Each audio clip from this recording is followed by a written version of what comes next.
CCTV 김호중의 뉴욕타임스. 김용민의 시사돼지. 근데 후회한 적은 없어요. 뭐냐면은 이제 정권이 바뀐다고 하더라도 안 바뀌면 뭐 힘든 일인 것 같고 하더라도 워낙 강한 이미지가 이미 사전에 배우 입장에서는 뭐든지 씌울 수 있어야 되는데, 그죠? 씌울 수 있어야 되는데 이미 쓰였단 말이죠. 사람들 머릿속에 특정한 이미지로. 그러면 역할도 장애이 되고, 그러니까 어쨌든 배우를 본업이라고 생각한다면 본업에 피해를 주잖아요. 그런 생각 안 해봤어요? 있죠. 예, 분명히 있고, 약간 감수해야 된다고. 약간이 아닌 것 같은데, 이 정도는. 전업을 해야 될 수준의. 네. 근데 저는 뭐, 그런 게 있어요. 그러니까 워낙에 그 배우라는 직업을 택했을 때 무슨 대단한 열정과 사명과 의지가 있어서 했던 게 아니잖아요. 그냥 어쩌다 보니 됐잖아요. 근데 어쩌다 보니 벌써 거의 한 15년, 20년을 배우를 했단 말이죠. 저는 사는데 내가 뭐 죽어도 배우여야 돼 이런 거는 또 없는 것 같아요. 그러니까 뭐 연기를 하고 싶다 이랬을 때는 어떤 연기든 사실 하면 돼요. 그러니까 12월에도 좀 약간 건강 상태가 안 좋아서 원래 하기로 했던 지금 그 연극 하나를 취소를 했는데 연말에 다시 연극을 할 거고요. 연극이나 영화나 뭐 주어지면 하고 아니면 뭐 할 수 없죠.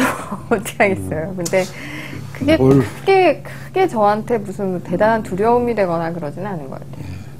아니 근데 우리 저 문성근 선생 같은 경우에는 그분이 그 정치 활동을 이제 안 하고 그 다음 작품한 것들 보면 대체 뭐 변태, 살인자 뭐 이런 역할을 주로 하시더라고요. 그 뭐 그런 이유가 있나요? 원래 그런 역할에 어울려요, 그분이. 무성근 선배는 사실은 정치 활동에 대한 것보다 배우로서 저도 알고 그분도 다른 사람들도 평가하기에는 그것이 알고 싶다를 오래 하셨잖아요. 그렇죠. 그 이미지가 너무 강하셨어요. 그 정말 이렇게 똑 부러진 그 사회자의 느낌이 너무 강하기 때문에 다른 역할들을 소화할 때 감정이입이 안 되는 거죠. 배우 그 다른 관객들이. 그래서 오히려 조금 더 완전히 다른 캐릭터들을 많이 하셨다고 알고 있어요. 그리고 그게 굉장히 잘 어울려요. 이게 어떻게 보면 어떻게 들으실지 모르겠지만 전 정치를 좀 하시면 안 되나라는. 그러니까 제가 이제 그 얘기로 넘어가려고 하는 건데 뭐냐면은 그러니까 배우가 되기 위해서 태어났다 이런 생각을 하는 사람은 아니란 말이죠. 네. 저는 그렇게 어떤 직업이든 그렇게 생각하는 사람 바보라고 생각해요. 그러기 위해서 태어난 사람 같은 건 없죠. 나도 사실은 시사평론가가 어쩌다 거죠. 할 일이 없어가지고 직장 다 잘리고 어디 취업이 안 되니까 그래서 내가 항상 표방하고 다니는 게 생계형 시사평론가잖아. 농담이 아니야 진짜. 먹고 살아야 될 거 아니야. 난 그렇습니다. 예. 저도 말이죠. 따님 청소 어쩌다 보내게 됐어요. 어느 날 이분 저 배낭여행사 하시다가 그만두시고 할 일도 없고 그래가지고 신문사 제발 청소해볼까? 혼자 청소하는 거예요, 그냥 혼자서. 저도 근데 진짜 비슷한 마인드인 것 같아요. 그러니까 배우를 만약 못하게 되면 정말 무슨 뭐 무대고 어디고 아무도 안 불러준다 그러면 그것까지 생각을 해봤어요. 지하철에서 혼자 1인극을 해본다든가. 그러니까 뭔가 무대는 만들면 된다고 생각을 했고 그래도 안 된다 싶으면 그때는 딴 거 하면 돼요. 딴 거를 뭔가 새로운 걸 만들어서. 그 중에서 왜냐면 이제 정치인들이 굉장히 눈독을 들일 만한 사람이 됐어요. 발언하는 것, 행동하는 것이 대중의 이목을 받으니 매니아가 생겼단 말이죠. 물론 이제 언제나 자격만장하고 있기 때문에 안티도 생기기 시작했고 그런데 매니아가 생겼고 그리고 그 정치적인 감각도 있는 것 같고 정치인 중에 그 이인재형 있잖아요. 뭔 얘기를 해도 상당히 주목을 안 해. 네? 안녕하십니까. 이인재입니다. 뭐 지난번에 행정도시 관련해서 자기는 지지한다. 행정도시를 이제 세종시를 수정한 이거 다 지지한다. 충청권에 한때는 맹주였던 사람이 지지한다. 이 MB의 주장을 지지한다. 주목을 받을 만한데 아무도 관심을 갖지 않는 거야. 그래서 난 그거 보면서 이 정치인이 이렇게까지 사람들에게 외면을 당할 수도 있구나. 아니 그냥 연예인들도 그 유명하다는 이유 하나만으로 국회의원이 되잖아요. 그렇죠. 그런데 이렇게 이제 정치적 입장도 있고 영향력도 있고 제가 봤을 때 진정성도 있으시고 활동도 있고 진정성은 자신이 안 들어가 봤잖아 머릿속에. 안 있어. 우리 여기서는 난 믿기 때문에 수십만 원을 송금을 했어. 나는 있다고 믿고 싶어. 그래서 이겼잖아요. 예. 보람은 있으셨잖아요. 아니 또 소송 들어왔잖아 또. 소송은 뭐. 그럼 근데 어떻게 할 거예요? 만약 그런 제안이 온다면. 근데 그게 이렇게 생각이 들어요. 제가 지금 그 연예인으로 또는 배우로 또 트위터를 통해서 뭔가 얘기를 하기 때문에 사람들이 믿어주는 게 있고 영향력이 있다면 있는 건데 제가 그걸 국회에 들어가서 얘기를 하잖아요. 그랬을 때 이건 그냥 정치인 중에 한 명이 될 거라고 생각해요. 다르다. 수많은 그 국회의원 중에 한 명일 거라고 생각을 하고요. 그랬을 때는 정말 예를 들어 한진중공업에 대해서 아무리 절실하게 얘기를 해도 지금만큼 근데 효과가 다른 면에서는 있을 수 있겠죠. 근데 다른 면에서 뭐 진짜 그 안에서 어떤 치열한 권력 싸움을 통해서 뭐 새가 있다면 그야말로 직접적인 어떤 걸 행사를 할 수가 있겠죠. 그러기까지 얼마나 많은 시간이 걸리겠어요. 저는 이제 그게 오히려 저는 좋은 그러니까 효과적인 방법이라고 생각을 안 하고요.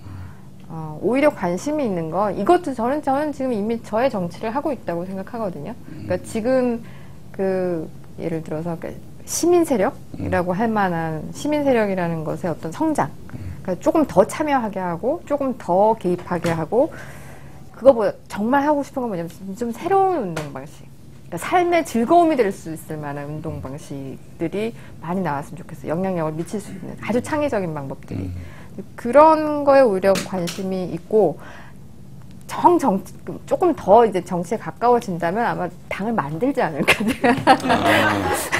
날라리 외부 세력당을 아예 당으로. 여기저기서 당을 만드네. 나오는 사람들마다 당 만든대. 그래. 돈을 받아야겠어, 앞으로. 창당비를 받아야 되겠어. 창당 선언비. 이게 물론 상징적인 의미의 정당은 저도 이미 10여 년 전에 만든 적이 있습니다. 남녀 불꽃노동당이라고. 불꽃노동당? 네. 남노당인데, 남녀 불꽃노동당이에요. 그런 거 만든 적이 이미 있고, 온라인상에서. 그런 거 말고, 정말로 정강정책을 만들고 정당을 만들 생각도 있어요, 혹시? 아니에요. 그건 없고? 없어요. 없고요. 근데 전 다만 그거죠. 인생 모른다. 라는 거.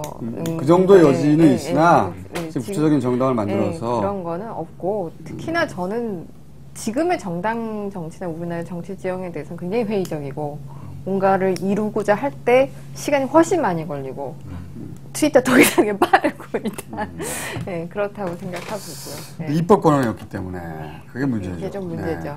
근데 이제 그럴 수는 있죠. 그러니까 뭐 정말 시민이 잘 조직이 된다면, 그러니까 이 지금 좌우의 그 진폭이 굉장히 크잖아요. 이게 조금 이렇게 모아질 수는 있고, 또 사람들을 눈치를 좀 보게 만들 수는 있고. 네. 각하가 큰 기여를 하셨죠. 그렇습니다. 이렇게 해서는 안 되는구나. 투표해야 되는구나. 그러니까 브레이비크가 각하를 존경하는 거예요. 그러니까. 이름이 너무 길어가지고 항상 이렇게 좀 검색을 하고 이야기를 하고 있습니다. 브레이비크. 브레이비크. 예. 어쨌든 저도 사실은 그 김전 씨가 서로 국회의원이 된다 한들 혹은 삼선이 된다 한들 지금과 같은 영향을 가지기 힘들다. 입법 권한을 가지지 않죠. 그러니까 자신이 가진 힘을 어떻게 극대화할지 지금까지 굉장히 영리하게 잘 하고 있다. 칭찬 한 번 정도 하고요. 전혀 영리한 거 생각이 없는데. 혹시 지금 요즘 눈독 들이는 이슈가 있으십니까? 그건 모르죠. 아니요, 지금 가장 크게, 저는 늘 얘기하는 게 있어요. 그러니까 뭘 하나 보면 1인 1 문제 해결. 우리나라 사람들이 사실은 너무너무 문제가 많잖아요. 매일 눈 뜨면 뉴스잖아요. 그것도 안 좋은 뉴스가 생기는데, 화내다 시간이 다 가요. 이거 화내다가, 다음날은 이거 화내다가, 그 다음날은 다시 이거 화내다가, 이러면서 모든 문제가 아무것도 해결이 안 되고 쌓이기만 하죠. 화만 나죠, 나중에. 근데 그럴 게 아니라 자기가 제일 꽂히는 문제 하나를 끝까지 보기. 해결까지도 안 바래. 그 문제가 어떻게 마지막까지 가는가를 좀 끝까지 지켜보기. 그래서 요즘은 SNS가 다 있으니까 그냥 계속 꾸준히 누가 보든지 말든지 계속 거기에 대한 얘기를 계속 하는 거죠. 저는 많은 사람들이 그렇게 해가는 모습들을 좀 보고 싶고, 저는 지금 가장 관심이 있는 건 아직 한진중공업 문제가 해결이 안 됐잖아요. 그 문제가 김진숙 씨 못 내려오셨죠. 해결될 때까지, 김진숙 지도위원이 내려올 때까지 그 문제를 반드시 절대로 눈 떼지 않고 보고 있을 거고요. 조중동 보도에 따르면은 부산 시민들이 싫어한다는데. 절망 버스라고 막 얘기한다는데. 싫어하시겠죠. 뭐 많은 사람들이 오고 교통 우리 방해되고. 지역에 단순히 그런 문제가 아니라 우리 지역에 이렇게 문제가 있다는 걸 노출하는 걸 경상도 사람들의 정서, 제가 경상도 출신이잖아요. 네. 그래서 그런 걸 싫어해요. 네, 감추고 그렇죠. 싶어하지. 그렇죠. 그러니까 이렇게 우리 치부를 자꾸 드러낸다고 생각하는 거죠. 네. 그리고 자존심이 상하죠, 사실. 외부에서 사람들이 그렇게 와서 그 자기네 지역을 침범한다라고 생각하실 수 있고요. 죄송하게 생각해요. 근데 어떤 식으로든 저는 뭐 이렇게 생각해요. 허남식 시장 같은 경우에는 계속 똑같은 말만 하거든요. 노사가 알아서 해결하게 돌아 외부 세력 빠져라. 해결 안 하잖아요, 사측이. 대화를 안 하잖아요. 해외 나가버렸잖아요. 한 사람이 고공에 202일째 지금 매달려 있고, 이게 오늘은 이제 BBC에도 나갔어요. 온 다른 나라 사람들 다 어떻게 그런 일들이 있어라고 하는데, 그걸 본 브레이비크가 카카를 존경하는 게 아니죠. BBC를 보고 순발력 있어 브레이비크. 근데 누구 하나 당사자가 해결을 못해서 이 지경까지 왔는데 거기에 시장이라는 사람도 계속 당사자끼리 해결을 하라라는 말이 아닌 말을 하고 있는 거죠. 그러면 어떡해요? 방법이 없어요. 어떤 식으로든 뭐 희망 버스가 됐든 뭐 기차가 됐든 뭐가 됐든 뭐 1인 시위가 됐든 어떤 식으로든 이 문제의 끝을 봐야죠. 그 사람 계속 거기서 살게 할 수가 없잖아요. 그죠? 거기가 또 쇠덩이이기 때문에 지금 엄청나게 덥다고 하더라고요. 지금 뭐 거의 그냥 닿으면 화상을 바로 입을 정도로. 네. 식사는 어떻게 해요? 식사는 외부에서 들여보내요. 죽을 끓이거나 이렇게 해서. 사실 김진숙 지도 같은 경우는 죽밖에 못 드시고요. 그 전에 워낙 단식 투쟁이나 이런 걸 많이 하셔서 위가 굉장히 상해 있는 상태라 죽을 드리는데, 지금 최근에는 지금 그것도 제 시간에 올려주는 게 아니라 한참 자기들이 갖고 있다가 용역들이 갖고 있다가 올린다거나 그걸 금속 탐지기로 다 휘저어서 먹는 거를. 네, 네. 그렇게 해서 올린다거나, 그러니까 그걸 우리는 아주 전문용어로 반인권적인 지금 행위들을 하고 있어요, 사실. 전문용어로 들어가죠. 고맙네요. 네. 요즘 안티는 얼마나 늘었어요? 그래서 일단 제가 뭐 굳이 포탈을 보지 않기 때문에 그걸 뭐 제가 세보지는 않았는데요. 그래도 왜 네. 그 트위터에서 링크 타고 이렇게 오는데도 뭐 그냥 꾸준해요. 늘 그냥, 예. 왜냐면. 하루에 그러니까, 평균 몇 마리 정도 등장합니까? 글쎄요. 제가 세보진 않아서 모르겠는데. 그래도 20 안쪽인 것 같은데요. 네. 20개 정도. 네. 근데 가끔 이렇게 막, 그러니까 제가 아니라 뭐 예를 들어 김진숙 지도 같은 경우, 근데 아주 그 적나라한 인식 공격을 한다든가, 예를 들어 제가 거짓말을 한다는 식으로 얘기를 하는 것을 리트윗을 해버려요. 그러면 이제 제가 지금 한 10만이 좀 넘거든요, 팔로워가. 그럼 그 중에 아주 많은 분들이 그 사람 이제 블럭 해버리죠. 이제 블럭이라는 게, 이런 거 참 설명하니까. 아, 블로그 먼저 알겠어요. 네. 블럭을 해버리면 그게 일정 정도 수준이 되면 그 사람들 계정이 없어져 버려요. 쓸 수가 없게 돼버려요. 그러니까 트위터가 좋다는 이유가 그런 그 자정작용이 돼요. 많은 아주, 사람이 블록했다는 건 그 스스로 입증이 된다. 아주 그래도 꽤 유명한 강찬 씨가 한번 그래서 사용 정지 당하셨죠. 강이라고 유명해요. 유명한 수고. 예. 그 이제 트윗상에 브레이비크라고 하면은 굉장히 기분 나빠하시겠지만, 네. 트윗상에 그런 분이 또 있군요. 네. 또 각하를 굉장히 존경하세요. 네, 그분이. 많이 좋아하시죠. 네. 그분이 실존 인물입니까? 그런 것 같습니다. 자기 사진 올려요. 또 왜 자전거 타고 다니는 사진. 아니면 팀인가요? 예? 알 수 없습니다. 예. 요즘 뭐 팀도 많은 것 같아요. 그렇죠. 한 개인으로서 각하를 그렇게 지속적으로 존중한다는 것은 대단한 끈기를 요구합니다.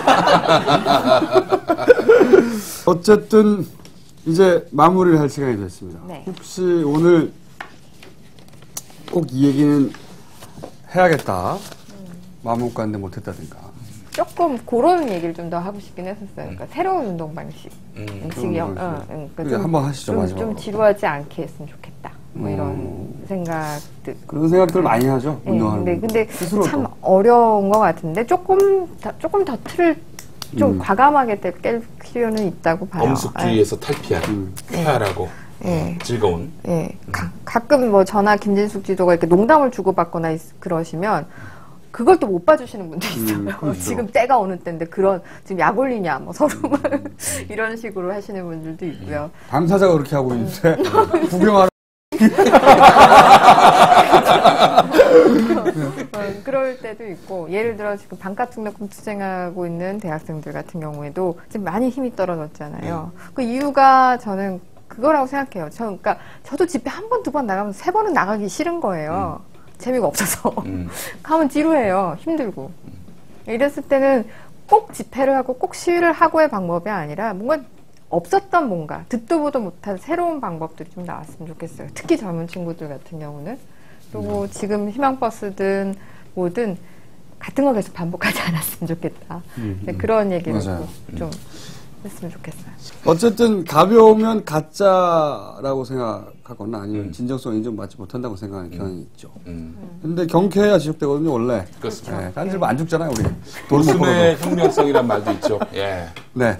자, 오늘은 여기까지 해야 될 것 같습니다. 저희가 사실은 굉장히 바쁜, 배우로는 바쁘지 않고요. 지금 너무 우울한 데가 많거든요. 네. 그죠? 네. 몸이 10개라도 모자랄 거야. 그 김현준 씨의 힘을 빌리고 싶은 거죠. 그만큼 중요한 사람이 됐고, 이게 얼마나 갈지 모르겠지만, 얼마 안 갈 거예요. 그런데 김현준 씨 포지션에 아무도 없어요. 사실은.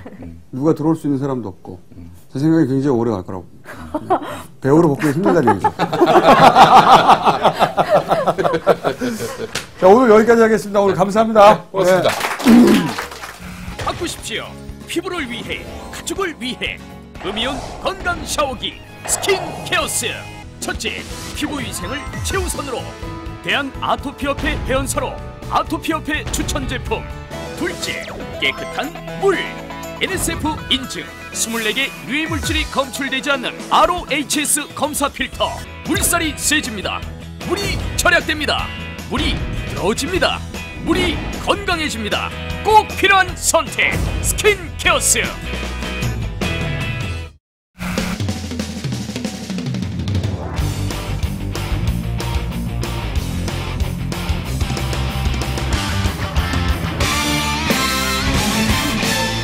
대한민국의 정치 현황을 진단한다. 정봉주의 PSI. 예, 이번은 PSI입니다. 네, 정봉주 전 의원. 오늘 이슈는 어떤 걸로 하시겠습니까? 지금 비가 많이 오고 있습니다. 네, 저희가 목요일 날 녹화를 하는데, 어제 이어서 물폭탄, 오늘 오늘도 물폭탄 물폭탄, 쏟아지고 예. 있어요. 네. 아마 방송 나갈 때쯤 되면은 조금 개일 것 같은데, 지금 서울 곳곳이 물바다가 되고 있는데, 이게 안타깝게도, 자연재해라고 보기에는 너무나 문제가 많은 대처를 해서, 그렇죠. 거의 인재에 가깝다. 그런 얘기 저도 들었어요. 무슨 얘기를 들었냐면, 오세이돈. 네, 뭐 그런 얘기는 이미 나왔고, 네. 포세이돈과 오세훈 시장이 합쳐서 네. 오세이돈. 그리고 뭐, 오세훈 시장의 공약 중에 물의 도시 있어요. 네, 공약을 물의- 지켰다. 그런 얘기도 있고, 다 있는데,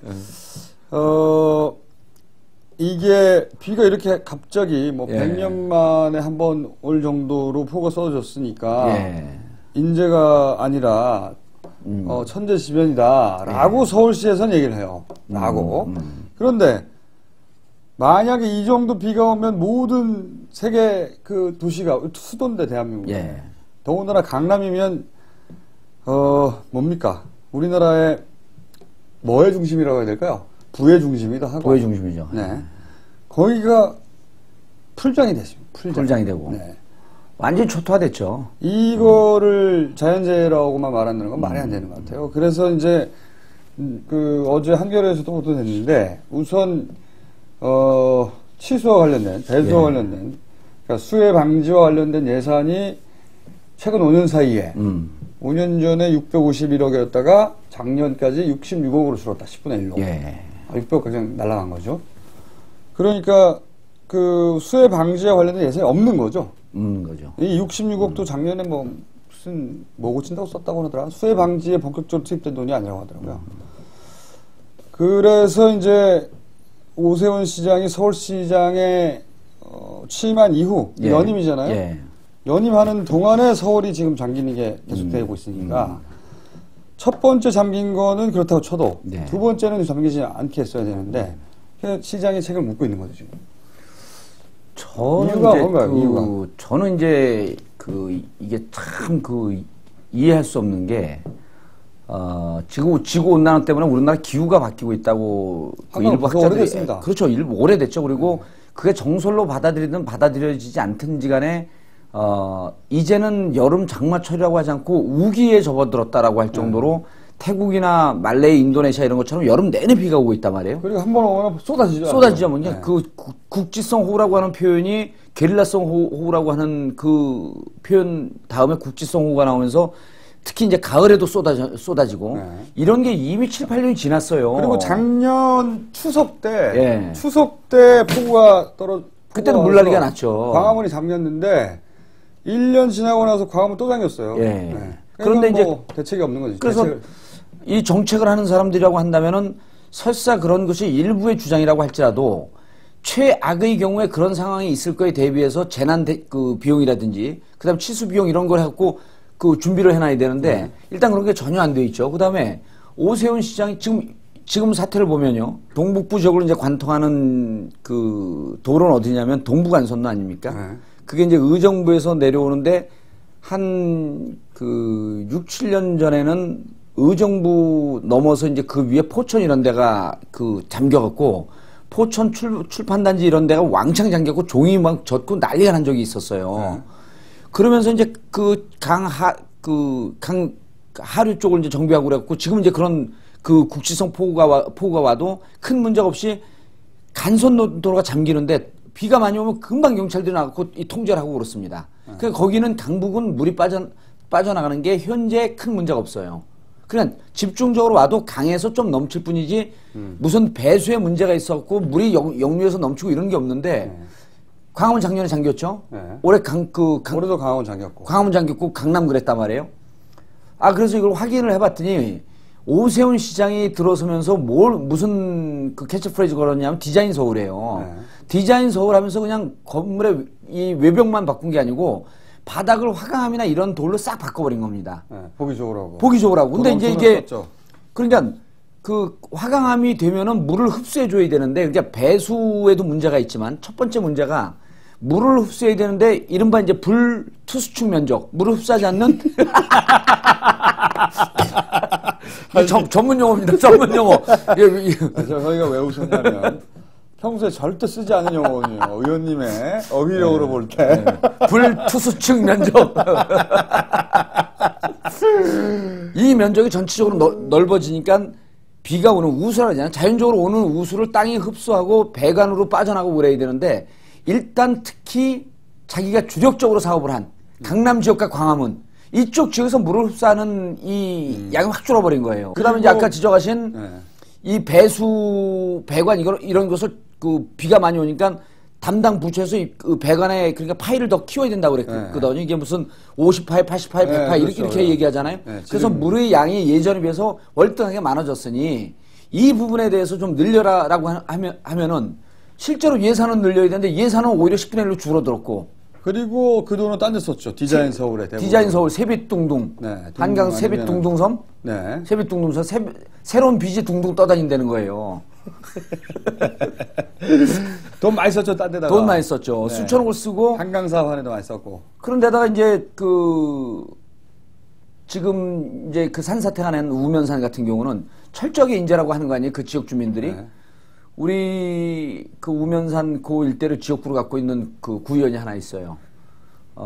윤 모시 그 여자 이제 비례의원인데, 그분 남편하고 통화를 했더니, 이 비 오면 큰일 난다. 그러면서 배수나 배관 이런 게 전혀 안 되어 있기 때문에, 그리고 산에는 개발이 들어갔고, 이거로 지역 주민들이 계속 지적을 했답니다. 언론에도 나온 내용이에요. 이걸 지적을 했음에도 불구하고, 뭐 큰 문제 없다 그러면서, 근데 큰 문제 없다라고 이렇게 얘기할 수밖에 없는 게 실제 그것을 담당할 수 있는 예산이 없었던 거예요. 돈이 없는 거죠. 돈이 없었던 거죠. 아니 지금 예산을 다 잘라버렸으니까 네. 피해 방지 예산 다 잘라버렸고 그렇게 되면 예산 항목에서 따와야 될 텐데. 예산 항목에서 따올 수가 없는 거죠. 그렇죠. 그 항목에 있는 예산 서울시 전체가 66억인데 거기까지 차례가 안 가는 거죠. 66억을 다 쓰고 이제 만약에 오세훈 시장이 좀 머리도 좋고 그다음에 우리 서울 시민을 진심으로 생각하고 그런다면 무슨 무상급식 이런 데 신경 쓸 일이 아니고 66억이 비가 이렇게 요 며칠 동안에 쏟아붓지만 계속 이 장마 전선이 오르락내리락 하면서 언제든지 쏟아볼 수 있는 준비를 하고 있었던 거거든요. 그럼 66억 저거 위험하지 않냐? 예비비에서 좀 편성을 해라. 해갖고 예비비에서 준비를 좀 시켜놓고 미리 대비해놓는 이러한 진정성이 좀 보였었으면 시민들이 이렇게까지 화가 나는 게 아니죠. 무상급식 하느라고. 무상급식에 꽂혀갖고요. 이거 66억으로 만들고 무상급식 180억 쓴다. 그리고 무상급식이 180억, 189억인지 그래요. 그럼 무상급식 진짜 자신 있으면은 우리가 지금 목요일날 방송 녹화하는 거 아닙니까? 원래 무상급식 신청 오늘까지 하려고 그랬어요. 비가 와갖고 난리가 나니까 여기서도 아주 가벼운 꼼수를 또 살짝 씁니다. 무상급식 주민투표 신청하는 데드라인이 월요일이에요, 다음 주. 그리고 이 방송 나가기 바로 전날이죠. 그때 신청하면 되는데 원래는 목요일이나 수요일날 하려고 그랬던 거죠. 그렇죠. 어제 하려고 그랬어, 어제 하려고 그랬었나요? 예. 수요일날? 예. 이거를 미룬 거예요. 비가 많이 왔고 막 사고가 나고 그러니까. 그렇죠. 아니 정말 진짜 무상급식에 대해서 철학이 있으면 비가 와서 사람이 죽든 말든 난 이 철학을 밀고 가겠다 하면서 해야 될 거 아니에요. 그런 타기보다는 비 이렇게 왔는데 그게 자기 책임이라는 걸 아는 거죠, 지금. 아는 거예요? 근데 예. 나한테 욕이 올 걸 아니까 그 자세를 낮추고 무상급식은 여기까지 나가면 진짜 욕먹겠구나 해가지고 뒤로 살짝 미룬. 근데 불투수총 얘기하셨는데 그거 말고도 또 있어요. 연세대 교수님인데 제가 이름이 기억 안 나네. 그분이 또 왜 광화문이 잠겼냐 이 얘기를 이미 작년에 했습니다. 작년에 뭐라 그랬냐면 작년에도 심각하게 잠겼죠. 작년에 똑같은 일이 벌어졌었죠. 그리고 똑같은 일이 또 벌어진 거예요. 그 사이에 한 일이 없는 거죠. 근데 그때 뭐라고 근데 오세훈의 역사의식이 뛰어나다고 한번 지적을 했잖아요. 광화문을 잠기게 한 진짜 이유는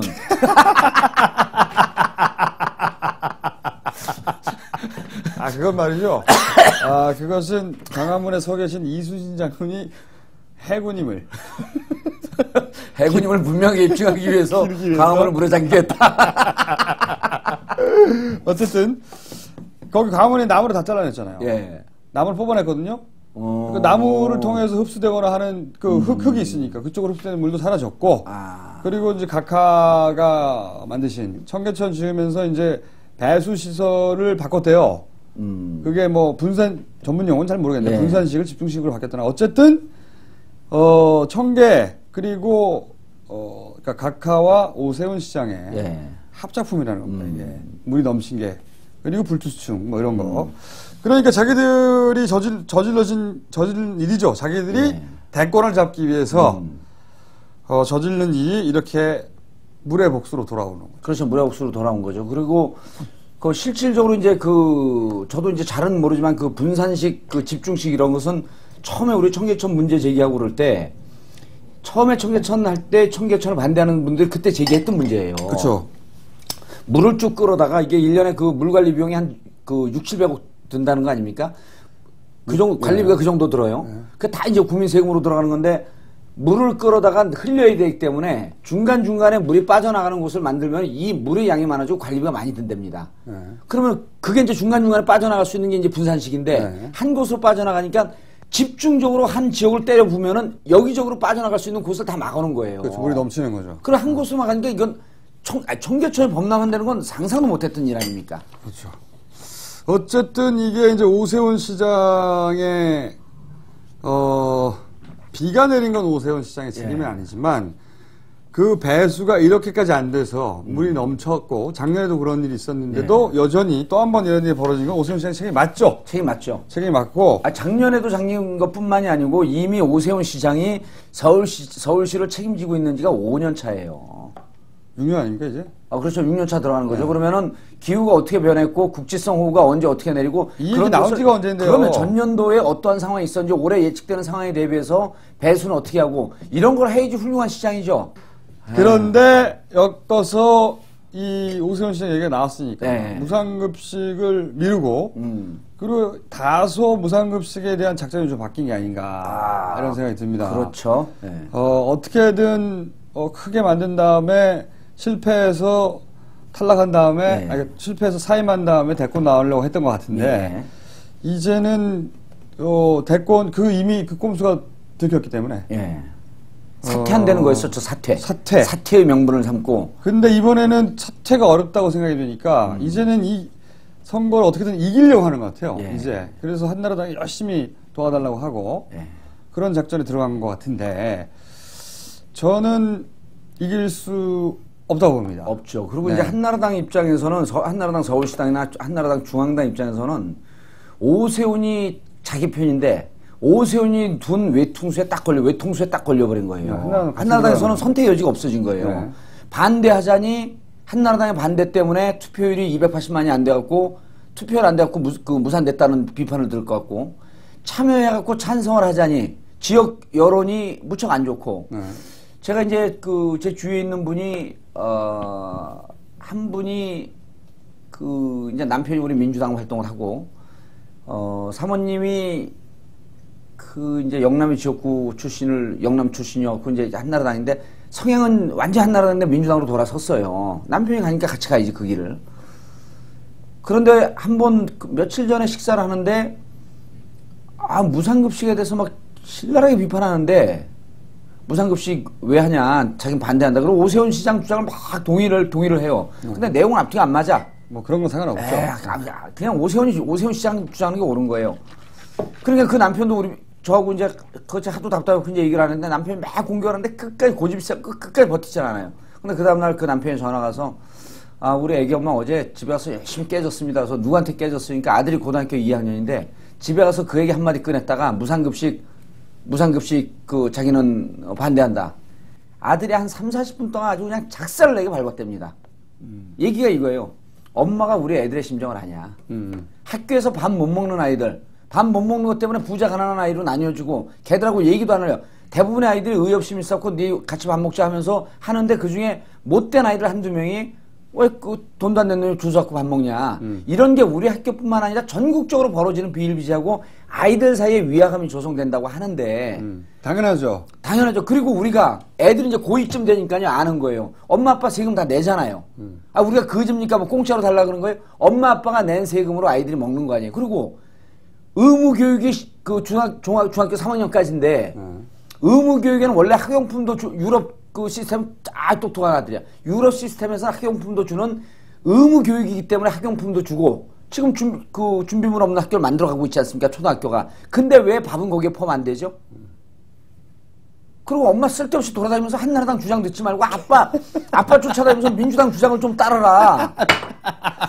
그게 민주당 주장이야 원래 진보 진영에서 했던 건데 원래. 아니 그러니까 아들이 뭐라 그러니까 그래서 저는 이 투표가 만약에 진행이 되면 우리가 뭐 투표를 낮춰서 이게 무산시키자 이건 사실 졸렬한 거예요. 민주당으로 진보 진영으로서 좀 깝깝한 투표이긴 하지만 적극적으로 참여해갖고 이것은 정말 우리가 전면 무상급식 우리가 나서지 않아도 중학교, 고등학교, 초등학교, 고학년 아이들이 엄마 아빠를 다 설득을 합니다. 그게 이제 그 어른들은 잠깐 기억을 되돌려서 학교로 되돌아가면 금방 이해가 될 텐데 예.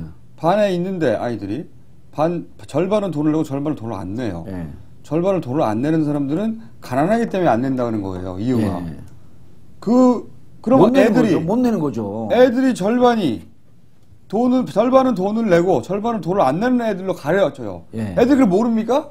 자기 반 안에서 니네는 그러면 가난한 애들이구나 하고 반이 딱 갈라지는데 예. 이런 걸 하자는 거예요. 지금 이게 말이 되나요 이게? 그렇죠. 그리고 이제 오세훈 시장이 뭐 여러 가지 있지만 이제 우리가 감정적인 측면으로 이런 걸 한번 봐야 되는데 선생님들 중에서도 3월이 괴로워요 이런 분들이 있어요. 뭐냐면 자기는 가난해서 급식을 먹을 수 없어서 무상급식을 신청을 해야 하는데 선생님이 새로운 학생들이니까 파악을 못 하잖아요. 그러니까 동사무소 가갖고 우리 저소득계층 이런 확인서를 좀 띄워와라. 그럼 그거 신청하라고 선생님들이 얘기를 하는데 아이들끼리 편을 나눠야 되는 것 때문에 그 공지를 하는데 너무 고통스럽대요. 아니 너무 당연한 거 자기가 학교 다닐 때를 생각해보라고. 너무 고통스럽대요.